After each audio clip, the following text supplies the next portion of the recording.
¿qué tal amigos? ¿Cómo están? Ya saben, las 10 de la mañana es la hora para hacer todas las preguntas porque esto es Preguntamos porque somos niños. Las 10 de la mañana es la hora de hacer las preguntas. Recuerden que esta es una producción de la Dirección General de Divulgación de la Ciencia. ¿De quién? ¿Ustedes saben? De la UNAM, exactamente, Frida, muy bien, de la UNAM y por supuesto de Grupo Imagen, que en la Ciudad de México nos escuchan por el 90.5, pero por ejemplo si están en Chihuahua, a donde mando un abrazo enorme, pues nos escuchan por el 97.5 de FM y les mandamos un saludo y un abrazo muy, muy cariñoso porque aquí en la Ciudad de México hoy amanecimos muy fríos, hace muchísimo frío, pero a lo mejor están en Querétaro, a lo mejor están en el hermosísimo Chiapas o Tabasco, en Palenque, que yo los acabo de visitar y qué hermosas ciudades. A todos, desde Chihuahua hasta Palenque les mandamos un abrazo gigantísimo.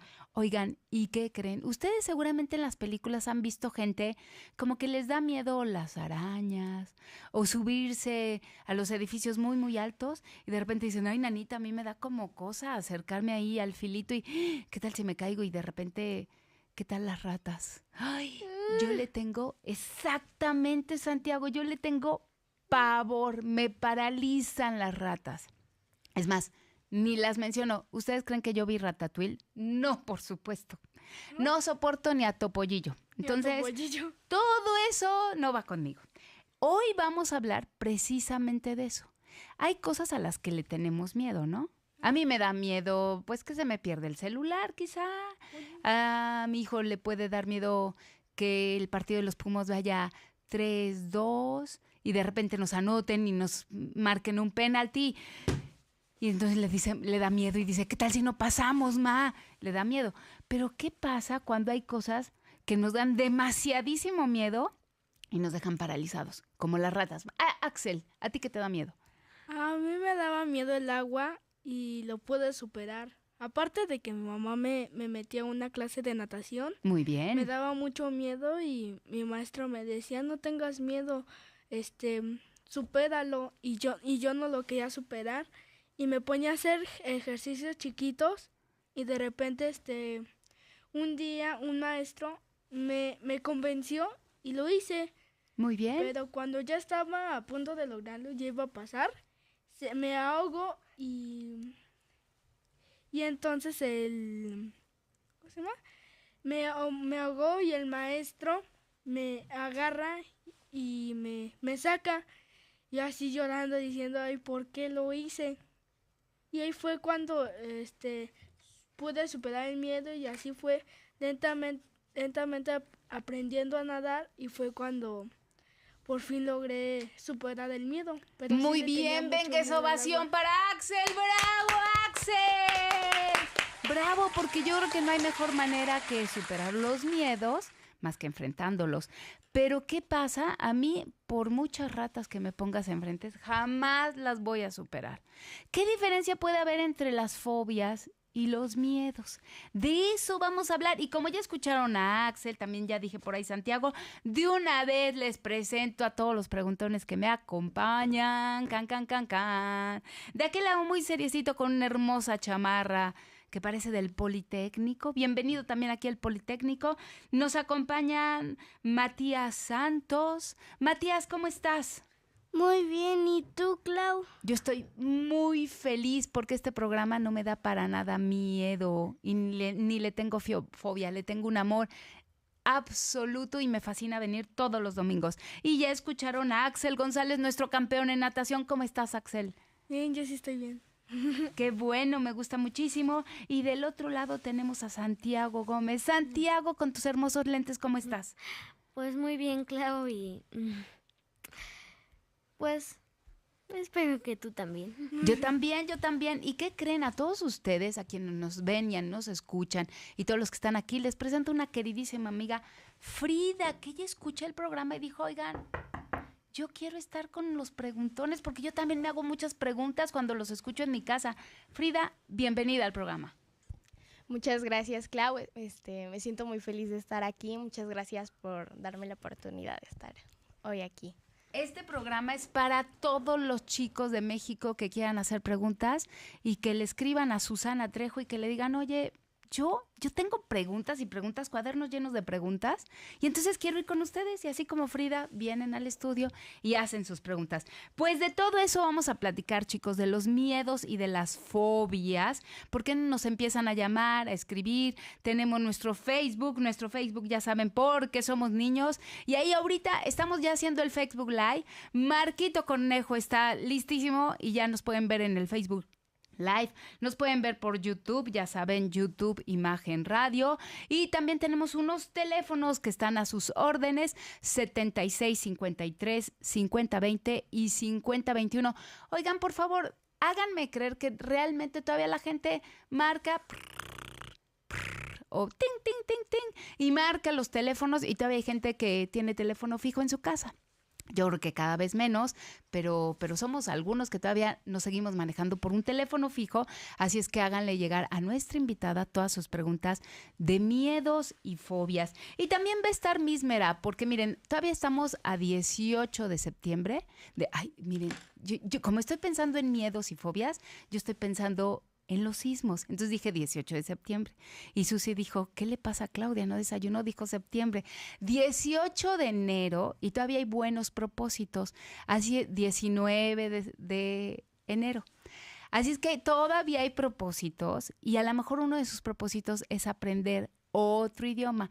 Merab Gobea, nuestra maestra consentida, nos va a hablar de las técnicas de estudio y aprendizaje para que dominemos, no uno, varios idiomas, porque pues ahora tenemos que hablar varios idiomas. De todo eso vamos a platicar, y como yo estoy diciendo 19 de septiembre y el temblor y las fobias y los miedos, ustedes saben que vamos a hacer un macro simulacro el día de mañana, 20 de enero. Pues también vamos a hablar de ese macro simulacro, porque saben que no solo podemos estar haciendo simulacros en septiembre. Los temblores no tienen hora, fecha, no tienen compromiso. Así es que tenemos que estar súper preparados para estar listos por si viene un temblor. Axel, ¿me quieres decir algo? También es como si no tuviera rayos, y es como si una persona llegara como si nada, ¿no? El temblor hace lo mismo, llega como si nada y nos espanta a todos. Y eso es la fobia, ¿no?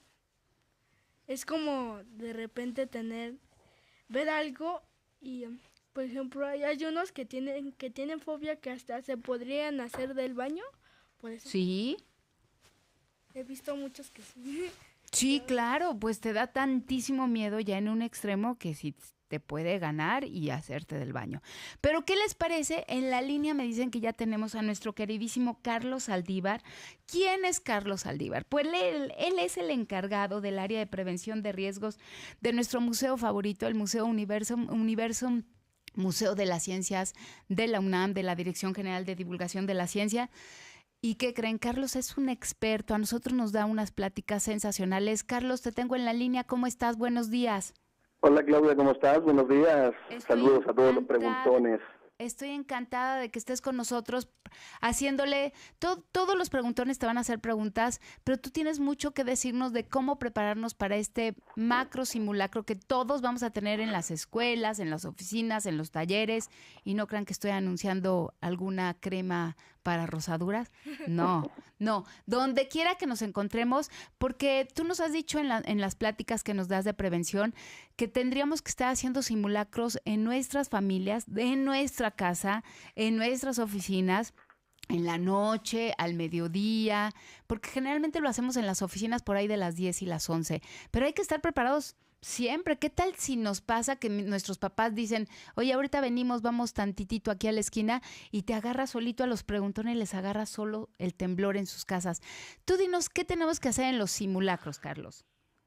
Bueno, en primer lugar quiero agradecerles a todos que dediquen tiempo de tu tan bonito programa a que hablemos un poco de protección civil. Son temas extremadamente relevantes para toda la sociedad.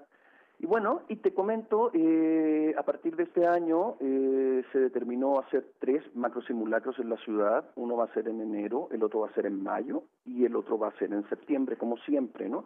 Esto es con la intención de reforzar en la población todas las medidas de prevención que deberíamos tener al momento de que se presente un sismo, porque de que se va a presentar un sismo en esta ciudad y en el país, eso te lo puedo asegurar.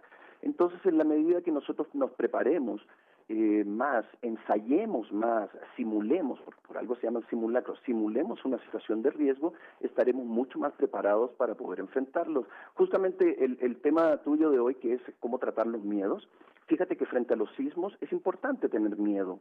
Bien, porque el miedo nos ayuda a estar más alertas, fisiológicamente en nuestro cuerpo suceden varias cosas que nos permiten estar alertas, pero ese miedo tiene que ir de la mano con una acción, con un comportamiento adecuado para el momento de enfrentarlos. Y fíjate que mientras más yo practique, mientras más yo simule, mientras más yo ensaye qué hacer al momento de enfrentar no solamente un sismo, sino que cualquier riesgo, tenlo por seguro que voy a tener menos miedo, porque al momento en que se presente ya voy a estar preparado y sabré perfectamente qué debo hacer al momento de que suceda.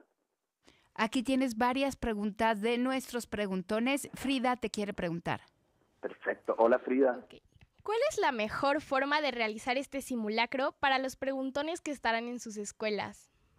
Claro que sí, mira, la forma en que se presentan los simulacros o que se plantean los simulacros en la ciudad, la verdad que están bastante bien. Yo recibí con mucha alegría que se realicen 3 simulacros en el año, porque insisto, esto nos va a permitir a nosotros poder estar más preparados. Todas las escuelas, en las casas, eso también Claudia recién lo dijo, generalmente nosotros hacemos simulacros en las escuelas, hacemos simulacros en los trabajos, pero nadie hace un simulacro en su casa. ¿Y qué sucede si el sismo o un gran terremoto nos pilla al momento de estar todos durmiendo en la casa? Entonces también es súper importante que ustedes les digan a sus papás que hagan un plan de protección civil familiar, que hagan un simulacro en su casa para ver cómo deberían actuar al momento de enfrentar un sismo en tu casa. Entonces, en la actualidad, creo que los simulacros se plantean bien, se maneja una hipótesis, o sea, te dicen, ocurrió un terremoto en tal lugar del país y de tal magnitud. Entonces, creo que los simulacros están bien pensados.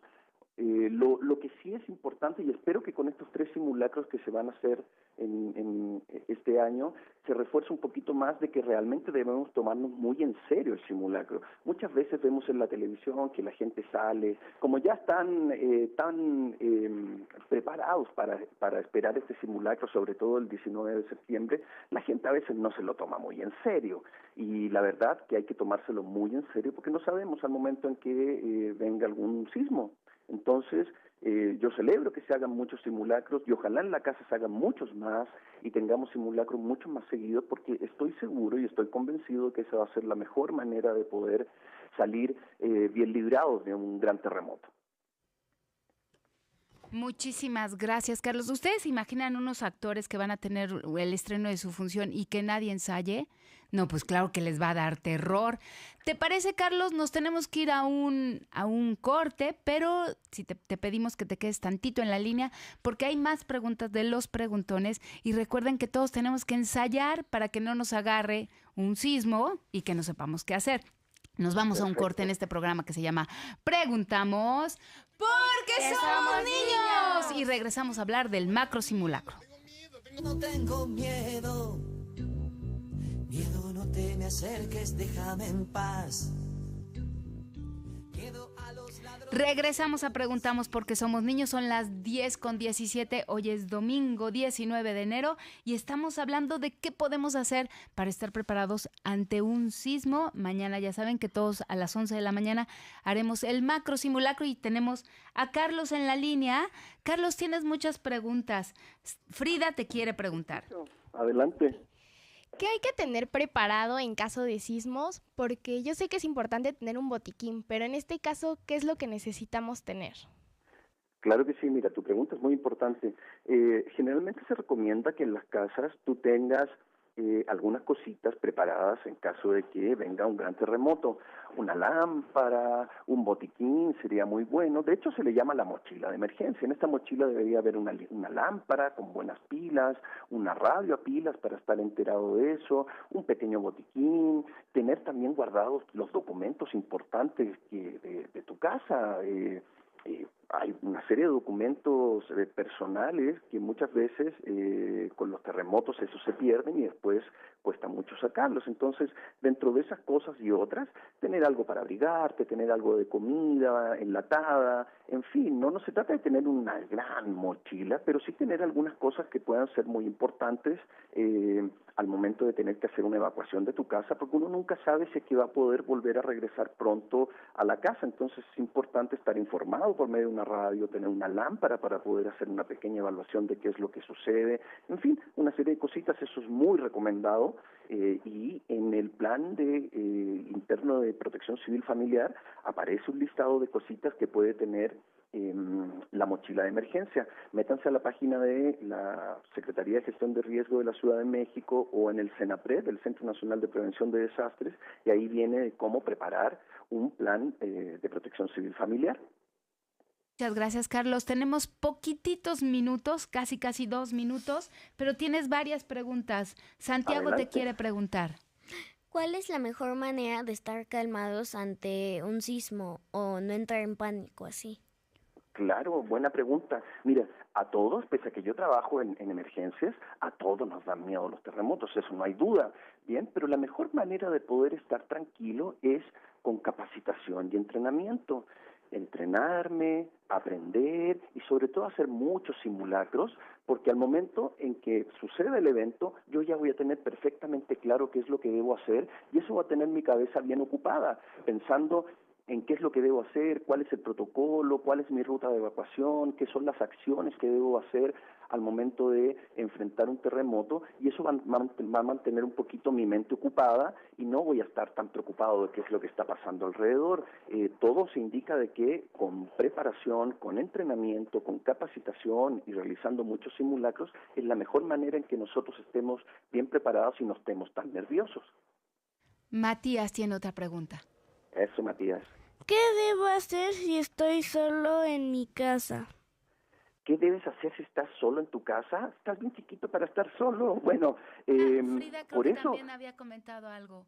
¿Perdón? Sí, ¿qué es lo que tenemos que hacer si como hermanos mayores estamos a cargo de nuestros hermanitos en casa? ¿Cuál es el protocolo que debemos de seguir? Claro que sí, mira, el protocolo es exactamente el mismo que vas a ensayar y que vas a practicar cuando estén con tus papás. Lo que sí es importante es que se planteen todos los escenarios posibles.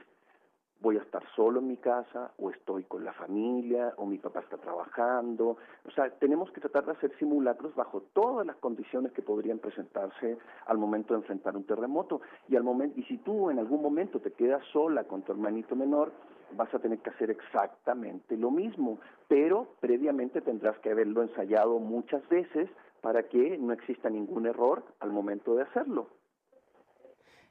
Muchísimas gracias, Carlos. Yo creo que todos tenemos que identificar cuáles son las zonas de protección donde tenemos que pararnos, cómo lo tenemos que hacer. Y yo creo que en las escuelas es importante que no bajemos diciendo, ay, qué bueno, vamos a matar clase, ay, sí, que el simulacro dure 3 horas, así para que ya el recreo y ya nos vamos a nuestras casas. No, el simulacro es exactamente un ensayo para saber qué es lo que hacemos. Y también en las oficinas, no que digan, ay, el momento del cafecito, del cigarrito, seguimos en el chisme y entonces no le hacemos caso a las indicaciones de todos ustedes que son los encargados de la prevención de riesgos, en tu caso que eres el encargado de la prevención de riesgos de nuestra otra casa, el Museo Universum, pues hay que hacerles caso en estos ensayos. Así es, por supuesto. Como te digo, mira, hay muchas acciones, podríamos estar hablando toda la mañana de cosas muy específicas que se recomienda hacer, bien, pero creo que lo que dices tú es clave, tomarnos en serio los simulacros. Los simulacros realmente no es una pérdida de tiempo, al contrario, es que por medio de acciones, por medio de simulaciones, reafirmemos nuestro comportamiento al momento de enfrentar un sismo, porque es la mejor manera y está demostrado de que nos va a ir mejor al momento de enfrentar un terremoto. Mientras más practiquemos, mientras más ensayemos, tenlo por segura que nos va a ir mucho mejor al momento en que se presente, porque de que va a venir, va a venir. Duda, ¿les parece si le damos las gracias a Carlos Saldívar? Él es el encargado del área de prevención de riesgos de Universum. Gracias, Carlos, por todo lo que hoy nos dijiste. Muchas gracias, Carlos. Me da muchísimo gusto que me hayan invitado. Al contrario. Muchas gracias, Carlos, y todos preparados para mañana. Y seguimos aquí en Preguntamos porque si somos niños. ¿Con qué vamos? Cerca o lejos, qué miedo da. Ay, chicos. Los preguntones están listos para entrevistar a...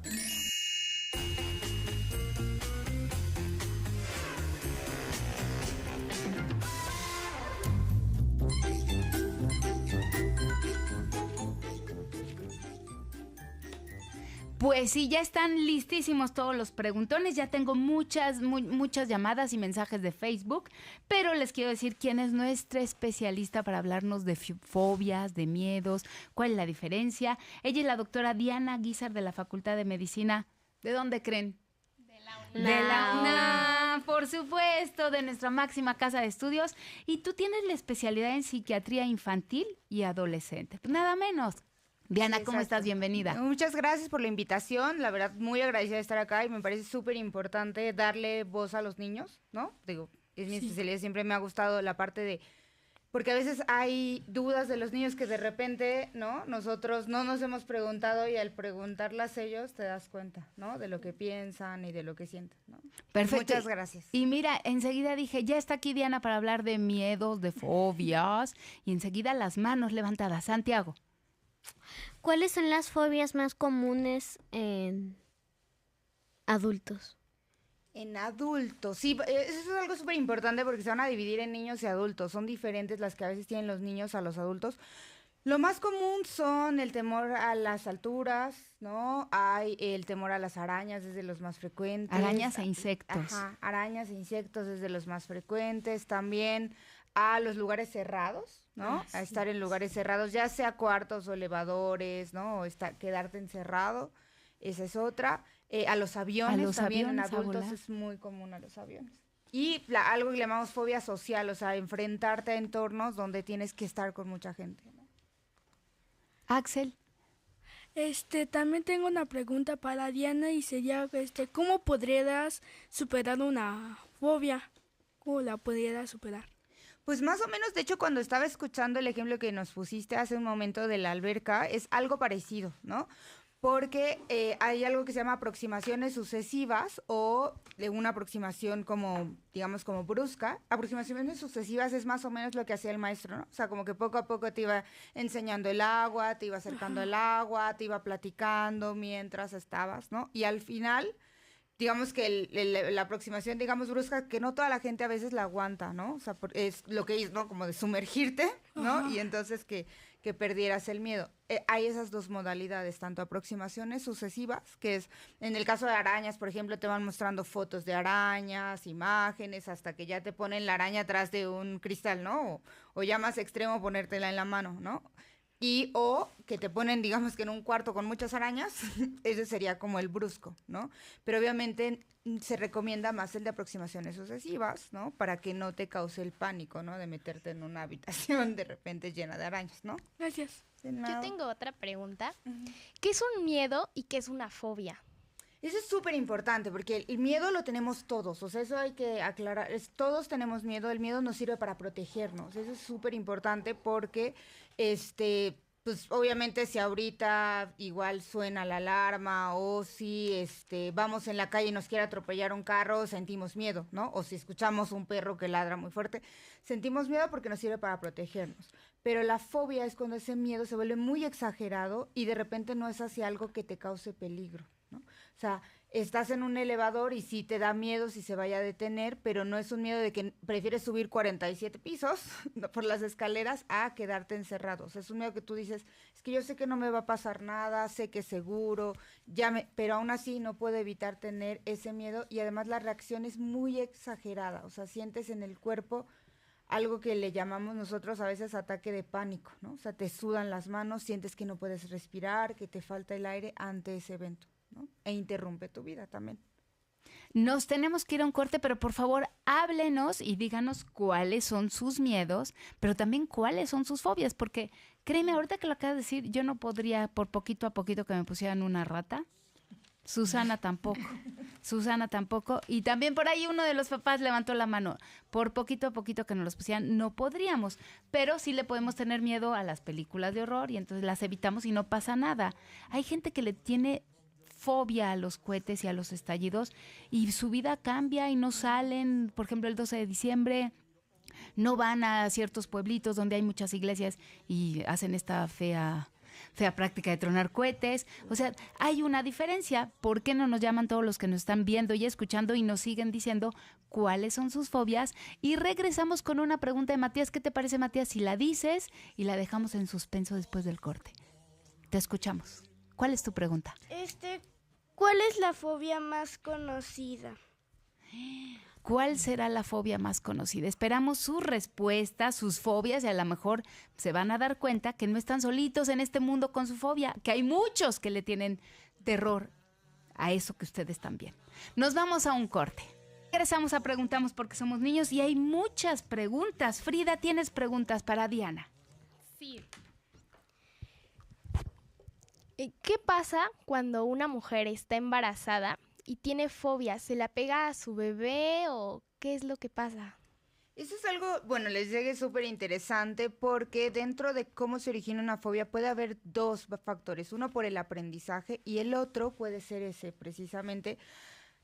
Hay algo que se llama epigenética, que hay modificaciones genéticas, ¿no? En ciertos genes secundario a eventos importantes, ¿no? No es tal cual directo que le pegue la fobia así tan, ¿no? Tan específico, ¿no? O sea, de forma genética, pero sí la reacción de ansiedad y de adrenalina que tienes cuando tienes una fobia. Entonces, digamos que le pasaría la predisposición a tener cuestiones de ansiedad. Y dentro de los factores, dentro de las enfermedades de ansiedad, una es las fobias. Entonces, no sería tan directo como, yo tengo fobia a las arañas y la tuve durante el embarazo, mi hijo va a tener fobia a las arañas. Probablemente a las arañas no, pero sí va a cuadros de ansiedad, que puede ser a las arañas o otras cosas. Recuerden que dejamos pendiente la pregunta de Matías para que ustedes nos llamen o nos digan a través del Facebook. Y Frida, tenías otra pregunta en lo que llegan las respuestas. A ver si Matías tiene la misma. Sí. Bueno, ¿nosotros solos podemos superar nuestras fobias o a fuerza necesitamos ir con un especialista y tener tratamiento o cómo? Digo, lo ideal es que sí es ir con un especialista y tener tratamiento. ¿Por qué? Porque si de repente yo digo, no, voy a ser valiente y me voy a subir a un elevador y no importa que me dé un ataque de pánico, la verdad es que puede ser muy peligroso, ¿no? Porque hay ocasiones, si la fobia es muy intensa, que sí hay que dar algunos medicamentos para que la reacción sea menor y ayudar a que la parte, digamos, racional de nuestro cerebro funcione más fuerte que nuestro cerebro emocional. Y entonces, lo ideal es que sí, manejado ya sea por un terapeuta, no necesariamente tiene que ser un psiquiatra, eso es importante, puede ser con terapia. No necesariamente necesito medicamentos, pero quien tiene que determinar si se necesita o no medicamentos, idealmente es un especialista para no disfuncionar, porque a veces en vez de ayudar, si yo solito lo hago igual, ya no solo le tengo fobia a los perros, sino ahora a los perros, más los gatos, más todo el animal que se mueva, ¿no? O sea, a veces la puedo complicar si lo hago yo solo. Okay. Axel, ¿tienes otra pregunta? ¿Cuáles son las, ¿cómo se dice? Las fobias más comunes? Esa quedó pendiente. A ver, ya de sí, una vez que fue un poquito lo que había dicho, ¿no? Matías, antes de que nos fuéramos. Sobre todo varía mucho si es en niños o en adultos, ¿no? Varía, o hasta en adolescentes, porque varía de acuerdo al grado de desarrollo, ¿no?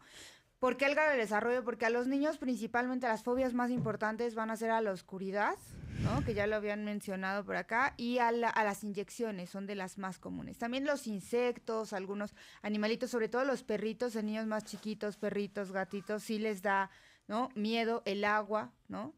Y en los adolescentes, por la etapa que están pasando, ¿qué les importa más lo que digan los demás? Entonces, la fobia social en los adolescentes es de lo más frecuente, ¿no? En adolescentes, ¿no? Además de las otras, ¿no? Pero la fobia social en adolescentes es de lo más común y en adultos... Como hablar en público o a qué como le hablar llaman. en público, dar una clase en público o conocer o ir a una fiesta donde no conozco a nadie y entonces entrar a la fiesta, no. O desde ir a pedir algo a la tienda, ¿no? Que la mamá te dice, oye, ve y pregúntale si tienen tal cosa. No, mamá, mejor ve tú, ¿no? Desde ahí va la fobia social. Muy Como bien. que te sonrojas y dices, ¿ahora qué digo? ¿Qué digo, no? Porque tu mamá te deja encargado, ve por las tortillas y vas y te quedas así como, ¿qué digo? ¿Qué digo? Porque ya no te acuerdas y te quedas nervioso y...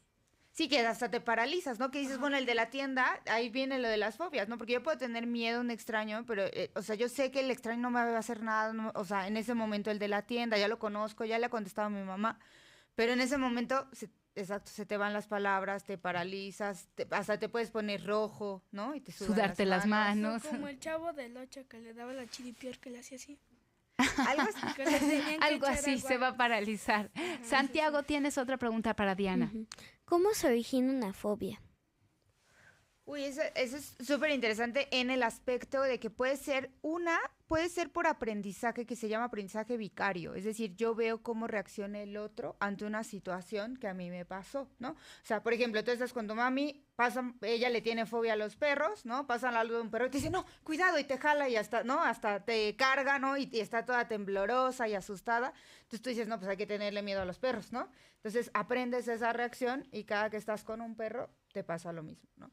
O puede ser que no le haya pasado a nadie tenga una fobia, pero de repente tú tienes una mala experiencia, ¿no? No sé, como Axel nos comentaba de la natación, puede ser que estabas aprendiendo a nadar, te caíste, sentiste que te entró agua a la nariz y ya de ahí desarrollaste una fobia al agua, ¿no? Y entonces, porque tu cerebro, tenemos dos tipos de memoria, ¿no? La memoria donde aprendemos todo lo de la escuela y la memoria emocional, aprendemos esas reacciones emocionales. Entonces, tu cerebro emocional aprende ese miedo que sentiste y lo reproduce entre cosas que ocurren igualitas, ¿no? O sea, si te mordió un perro, te acuerdas de toda esa emoción y cuando ves otro, aunque sea chiquitito, igual, ¿no? Vuelves a vivir eso. Yo tengo otra pregunta. ¿Qué es lo que pasa en nuestro cerebro cuando tenemos una fobia? Muy bien. En tu cerebro lo que pasa es que en tu cerebro emocional, ¿no? Que se llama amígdala, una de las áreas que tienen que ver con esto, en la amígdala tú almacenas esta reacción emocional, ¿no? Es por eso que ahí almacenas todas las reacciones emocionales, no solo de miedo, ¿no? Por eso cuando tienes un olor que te recuerda a tu abuelita, sientes bonito porque recuerdas, ¿no? O sea, como esa emoción que sentías cuando ibas a su casa.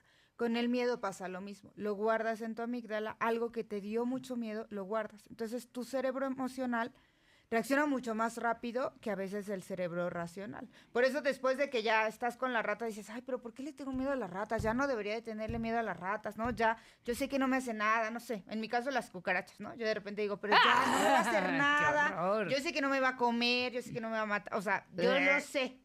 Pero cuando estoy ahí, mi cerebro emocional automáticamente empieza a recordar las sensaciones que me da y le gana al racional. Entonces eso pasa, se activa tu cerebro emocional y tienes una descarga de adrenalina, que es la que tienes, por ejemplo, cuando estás en un juego mecánico, ¿no? La sudoración, sensación Tu corazón se acelera. Se acelera, sientes que no puedes respirar, ¿no? Cuando es muy intenso pasa lo que decía Axel, que a veces hasta la gente se puede hacer del baño con exceso de miedo, porque se activa otro sistema, ¿no? Uh-huh. Matías. ¿Es peligroso tener una fobia? Sí puede ser muy peligroso. ¿Por qué puede ser peligroso? Porque interrumpe tu vida, ¿no? O sea, si tú tienes miedo a los perros, a cruzar un puente, de repente, pues es esta gente que de repente se cruza por debajo del puente porque no puede ir por arriba, te puedes arriesgar, ¿no? A que te atropellen. O de repente si estás en algún lugar que no es seguro por una fobia, de repente ves una rata y te sales corriendo y ni te fijas si había un coche, si estaba peligroso afuera, no, o sea, es como salgo y no me importa lo que hay afuera, ¿no? Entonces te puedes poner en riesgo, ¿no? En las situaciones porque el miedo se mueve les decía que estaba el cerebro emocional y el cerebro con el que razonábamos, entonces como no estás razonando en ese momento, puedes tomar decisiones que te pongan en riesgo tu integridad, ¿no? Santiago. ¿Es posible que solo por tenerle miedo a algo puedas morirte? Pues depende, ¿no? O sea, bueno, solo por tenerle miedo a algo, cuando es miedo, solamente no. Cuando es fobia y tienes ataque de pánico, va a depender mucho si tienes algún problema ya en tu corazón, ¿no? O sea, normalmente no. Pero, por ejemplo, si tienes algún problema en la comunicación de tu corazón o algo, puede, sí, o en adultos mayores, en ancianos que tienen, ya no regulan también algunos sistemas de su corazón, sí pueden llegar a tener problemas más graves, ¿no? Yo tengo otra pregunta. ¿Cuáles son los riesgos que representa tener una fobia? Los riesgos en tu salud. Sí, en tu salud. En tu salud, sí, una puede ser eso, ¿no? O sea, que si no sabemos cómo está tu corazón, de repente sí puede llegar a consecuencias más serias. En tu vida, porque pues obviamente no vas a hacer todo lo que puedes hacer, ¿no? O sea, porque no vas a querer subirte a un puente, subirte a un edificio, entrar a un elevador, ir a algún museo porque sientes que vas a estar encerrado, o sea, va a interrumpir tu vida. Y eso también es algo importante, porque te puede llevar incluso a problemas de depresión o problemas de ansiedad más fuertes, aislarte de la gente, ¿no? Entonces eso también es importante, porque dices, no, pues no voy a ir ahí porque van a ir al zoológico. Y de seguro en el zoológico van a ir al área de las serpientes, yo no puedo ir, ¿no? Porque no puedo ni verlas aunque sea a través del vidrio, ¿no? Entonces te aísla, ¿no? Y principalmente es eso, ¿no? La interrupción a tu vida y problemas de ansiedad futuros. Otra. ¿Qué pasa si una fobia no se trata? ¿Puede empeorar o qué pasa? Puede empeorar o se pueden, como les decía, ¿no? O sea, se pueden unir a otras, ¿no? O sea, de repente me da fobia el agua y luego también me da fobia las alturas y me da fobia otra cosa y ¿no? Van aumentando el número de fobias, o puedo tener problemas depresivos porque de repente a mí sí me gustaría ir a Cuernavaca con mis amigos, pero le tengo fobia al agua y no me puedo acercar, ¿no? Entonces no voy y me empiezan a aislar, ¿no? O sea, se pueden ir juntando más cosas, ¿no? Antes de que sigan las preguntas, queremos mandarle saludos a todas las personas que nos han hecho favor de comunicarse por el Facebook. Mayordomía 6 Villalobos dice, es maravilloso que los niños nos hablen de fobias. Felicidades a Diana, ya que aún hay adultos, lo que nos estabas diciendo, que no han vencido sus miedos, y recordemos que desde niños los pueden traer. Yo creo que hay personas pues que pasan toda su vida con miedo sin tratárselos y mueren y siempre le tuvieron fobia a tal cosa, ¿no? Después Mario Mora dice, muchas felicidades, buenos días a todos los preguntones. Letio Gesto nos saluda desde Filadelfia, Estados Unidos, muchas gracias, y un saludo para Leti. Dice Malver Cruz, saludos a Frida, que es una niña muy inteligente. Todos nuestros preguntones son súper inteligentes. Mario Alberto Mora nuevamente nos escribe por Facebook y retomando nuestro primer tema, dice, los sismos generan pánico en mucha gente. El entender lo que pasa y prepararnos es la mejor manera para evitar ese pánico y actuar de la mejor manera. Exactamente. Y nuevamente Mayordomía 6 Villalobos nos manda un saludo desde Santiago Zapotitlán. Muchísimas gracias a todos ustedes por sus comentarios. Santiago, antes de irnos al corte, ¿qué pregunta tienes? ¿Puedes tener muchas fobias o solo puedes tener una fobia? Puedes tener muchas o una, sí. O sea, puedes tener fobia a las arañas y fobia a los elevadores y fobia a las alturas y fobia al agua, o solo tener una sola. Pues nos vamos a un corte y recuerden, ya está aquí Miss Merab, ya la vi a través del espejo, pero vamos a seguir. Si ustedes tienen más preguntas sobre fobia, sobre miedo, Diana todavía va a seguir con nosotros unos minutos más. Vamos a un corte y regresamos a Preguntamos porque somos niños y no le tenemos miedo a nada. Pues miren, ni ratón chiquitín, ni aunque Susanita tenga un ratón y nada. Ni ratones ni cucarachas, es más que una fobia. Pero también hay gente que le puede tener miedo, como nuestro querido Axel, que no le gustan los idiomas. Axel, platícanos, ¿no te gusta el inglés? No, nunca me ha gustado porque a veces es como la misma palabra, pero solo tienes que decirle en otra forma. Pero me gusta el idioma que digo, nunca me ha gustado ningún, aunque me diga mi mamá, ¿quieres meterte a un idioma de francés, japonés? No, nunca me ha gustado. No, pues ¿qué crees? Está aquí mi Esmerap para decirnos qué herramientas de aprendizaje te pueden ayudar para que el inglés te guste, el francés, el japonés, Miss Merab, ¿cómo estás? Bienvenida. Hola, muy contenta de estar aquí, como todos los domingos. Y bueno, justamente empezábamos como fuera del aire a preguntar qué idioma les gustaría aprender a los preguntones. Y decían que unos están estudiando francés, otros inglés. Pero lo que no les preguntamos es qué los motiva. O sea, ¿por qué aprendieron a hablar el idioma o decidieron estudiar el idioma que estudian? Matías, ¿por qué estudias inglés? ¿Qué te gusta o qué te motiva? Pues se podría decir que me gusta más o menos pues porque se puede viajar y pues el inglés es como un idioma para que sirve en muchos países. Ok, el idioma del inglés es universal. En todas partes podemos encontrar gente que lo habla. Frida, tú nos contabas que estudiabas francés. ¿Por qué? ¿Qué te motiva a estudiar francés? Bueno, a mí me gusta mucho Francia, París. Espero algún día conocerla. Y siempre el francés se me ha hecho el idioma del amor, ¿no? O sea, muy es romántica, claro. Romántica. Sí, es que me encanta. Me gusta mucho ver cómo se pronuncia, todo eso Además, los franceses son guapos. Sí. ¿No?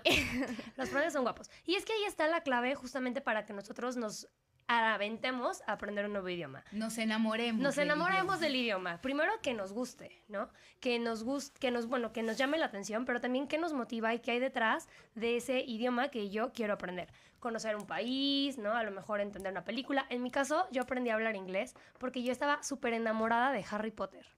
O sea, en esa época era como el boom de los libros de Harry Potter y entonces yo dije, algún día voy a viajar a Inglaterra y conoceré la plataforma por la que Harry Potter viaja, y esa es la motivación que me llevó a entrar como a las clases de inglés y de ahí hacerme maestra de inglés y demás. Entonces es bien importante como el qué te motiva.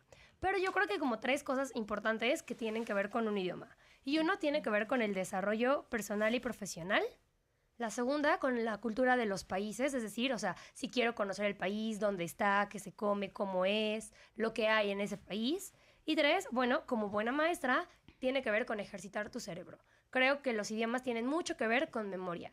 Y en ese sentido, entre más chiquitos nos expongamos al idioma, pues mucho más fácil va a ser que nuestro cerebro aprenda ese idioma. Y más si, por ejemplo, lo hacemos a través de los juegos y las canciones, que de pronto los niños están cantando, guashaguasheando, les digo a mis alumnos muy chiquitos, en lo que van aprendiendo la pronunciación correcta. Pero, ¿a qué me refiero con que sea de desarrollo personal y profesional? Porque antes, alguna vez me dijeron, es que antes estudiar inglés era un lujo. Y ahora ya no. O sea, ahora realmente en todos los trabajos ya no es tu plus hablar inglés, ya es el requisito hablar inglés para poder ingresar al puesto que tú deseas. ¿Por qué? Porque los artículos, la información, lo más reciente está primeramente en inglés, ¿no? Ya después se hará la traducción al idioma del país que estamos hablando. Cultural y del país, bueno, porque a través de ese idioma podemos conocer la historia del país, ¿no? El idioma es cultura. El idioma es cultura, pero aquí Axel tiene una pregunta. También para los idiomas necesitas a fuerzas aprender o bueno, es que quería decir que vi un video de que una niña chiquita pues, se sabía 5 idiomas y tenía como 5 años y los dijo todos. Es que yo creo que es importante como la exposición que tú tengas al idioma. Por ejemplo, hay hijos ya de matrimonios, por ejemplo, de 2 países, y entonces el papá se encarga de hablarle en inglés y la mamá de hablarle en español. Entonces ese niño va a aprender a hablar el inglés por contacto con el idioma, no tanto porque vaya a una escuela y les enseñen a aprenderlo o a hablarlo. ¿Por allá, Frida? Sí.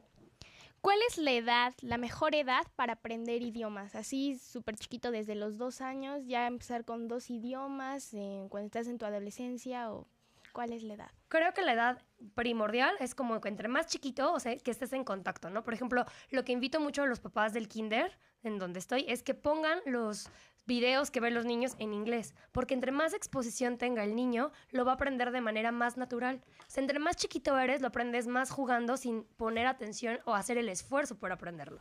Ya cuando eres más grande, empiezan como estas barreras, ¿no? De que si la maestra que me tocó, que si yo ya tuve alguna experiencia con el idioma y no me gustó, que si a lo mejor mis papás me me quieren obligar a que aprenda ese idioma, pero yo quiero otro. Entonces yo creo que no hay edad ideal para aprenderlo. Incluso alguien de mayor edad puede decir, ahora me lanzo, se me quita el miedo y voy y me inscribo a mis clases de inglés o de francés y aprendo el idioma que siempre he querido.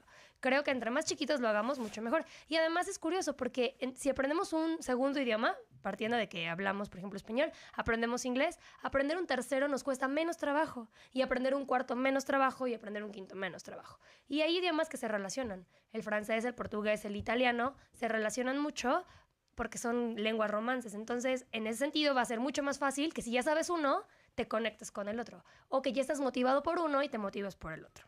Así es que, Francia, allá vamos. Francia, ahí va Frida. En unos años, ahí va.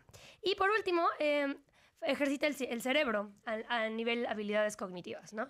Habilidades, retención, concentración, la agilidad como para hacer de pronto como esa traducción. Cuando te pones mucho en contacto, de pronto ya no haces la traducción, ya fluye. Entonces sí es como importante como practicarlo, ¿no? Frida, que se va a ir a Francia y de ahí de una vez se va a pasar a Italia, tiene una pregunta que hacerte. Venga, Frida. Ok, ahorita que está mencionando eso de la parte del cerebro, cómo funciona cuando uno está aprendiendo los idiomas, porque hay personas que cuando están, por decirlo así, aprendiendo inglés y ya habían aprendido antes francés, ¿por qué luego lo confunden? ¿Qué es lo que pasa? Lo que sucede es algo que se llama plasticidad cerebral. Entre más chiquito eres, tu cerebro es como mucho más plástico y nosotros lo que podemos hacer es absorber la información y crear como los canales. Cuando vamos creciendo, nuestra plasticidad cerebral se va limitando. Entonces, por eso es que a veces a las personas más grandes nos cuesta trabajo aprenderlo, no porque no tengamos las ganas ni porque tengamos el entusiasmo. Incluso puedo decir que una persona más grande tiene más motivación que alguien chiquito. Porque el chiquito ni está conectado con lo que está haciendo. Solo estás en contacto y tu cerebro va conectando. Pero eso de la confusión es porque a veces creo que hay palabras que son iguales o los sonidos, ¿no? Dependiendo del idioma que tú quieras estudiar y dependiendo como también tu edad y dependiendo si ya lo dominas. Porque si ya lo dominas, porque por ejemplo tu mamá te lo enseñó, te habló a la par que ibas aprendiendo español, aprender otro idioma no lo vas a confundir porque tú no estás como conectando con ambos. Me acuerdo que en la prepa yo estudiaba inglés. No, en la secundaria yo tomaba cursos de inglés, pero también en la escuela llevaba francés. Y sí te confundes, porque no sabes bien los dos idiomas, no estás como encarrerado. Entonces, bueno, como propósito de Año Nuevo, podemos invitar a todos los papás y a todos los preguntones a que se inscriban al idioma que siempre han soñado para conocer el país que quieran o conocer la cultura o, no sé, con eso del fútbol a muchos niños que les gusta, a lo mejor si son fans de alguno de los equipos y quieren ir a conocer el estadio. Aprender el portugués. Bueno, muchísimas gracias, Miss Merat. Con gusto, Clau. Muchas gracias y continuamos con las preguntas. Tienes muchísimas preguntas, Diana, y todavía los preguntones están listísimos para hacer más preguntas. Nos dice Gladys Hernández por el Facebook, ¿hay servicio de atención de fobias en la UNAM? Y nos dices que en el Departamento de Psiquiatría y Salud Mental, ahí la podrían atender. El teléfono es 5623-2127, 5623-2127. De todos modos, lo vamos a poner en nuestro Facebook para que ustedes tengan toda la información. Víctor González, hola, felicidades por el programa. Muchas gracias. ¿Cómo resolver el problema de las fobias a los exámenes? Esto es una fobia para los niños, para los jóvenes y para todos, nos dice Víctor González. Es cierto. No sé si podríamos catalogar la fobia como fobia a los exámenes o sería el miedo a los exámenes, porque para yo tener fobia a los exámenes, literal no me presentaría el día del examen por más que fuera final, por más, o sea, así interrumpe la vida una fobia, ¿no? El miedo sí yo llego con sudoración, se me puede olvidar al inicio del examen, algunas cosas, pero es miedo, ¿no? Fobia es tal cual, no me presento el día del examen, me reprueban, tengo consecuencias, repito el año, pero no me presentaría. Más bien sería miedo. Mientras yo mayor tenga seguridad, así como lo de los temblores, que eso se me había pasado a mencionar, también es bien importante, biológicamente yo tengo un cambio, ¿no? O sea, mi cerebro emocional como reacciona más rápido al racional, si yo lo voy entrenando, si yo le voy dando pruebas a mi cerebro racional de mira, no pasa nada, si tú te preparas, si tú sabes, si yo hago ensayos, los ejercicios de la tarea, las guías que nos Como dan. los simulacros. Exactamente, o como Si los ensayamos. simulacros, lo ensayo, mi cerebro racional le gana al emocional. Entonces logra decirle más rápido, ya a ver, cálmate, no pasa nada, estás seguro, te va a salir bien. Si yo lo ensayo, así lo puedo hacer con los exámenes, ¿no? Pero ahí tendré mis dudas si es fobia o simplemente el miedo al examen, ¿no? Un miedo, claro. Marilis Sánchez nos habla desde Querétaro y dice cómo se tratan las fobias. Felicidades y gracias por el programa. Y Lindsay Sainz, ¿cómo se previenen las fobias? ¿Nacemos con fobias? ¿Las adquirimos? ¿Cómo se previenen? Una forma de prevenir sí recae mucho en el adulto, ¿no? O sea, porque por lo que les decía, ¿no? Si de repente yo tengo fobia a las arañas o a las cucarachas, si mi hijo ve una cucaracha, yo trato como de mantener, ¿no? La calma y no pasa nada, ¿no? Y demostrarle que la reacción es distinta. Pero si me ve perder el control, eso lo va a aprender, ¿no? Entonces es muy importante la reacción del adulto y también el acompañamiento, porque por ahí Axel, que yo creo que ya no alcanzó a hacer su pregunta, decía, si la familia es importante, es importantísima la familia para superar una fobia, porque si yo le tengo fobia a la oscuridad y mi familia agarra y me cierra en un cuarto oscuro, no me va a ayudar de nada, ¿no? O se burla, ¿no? Y le da risa. Porque eso es algo importante, el miedo es genuino, yo lo siento, y si la familia le da risa o hace bromas, tampoco me va a ayudar, ¿no? Entonces, es algo importante. Diana, muchísimas gracias. Diana Guizar, de la Facultad de Medicina de la UNAM, con especialidad en psiquiatría infantil y adolescentes. Tienes que regresar y creo que vamos a seguir hablando de fobias y miedos porque hay muchísimas preguntas. Nos tenemos que despedir en este programa que se llamó Preguntamos... ¡Porque somos niños!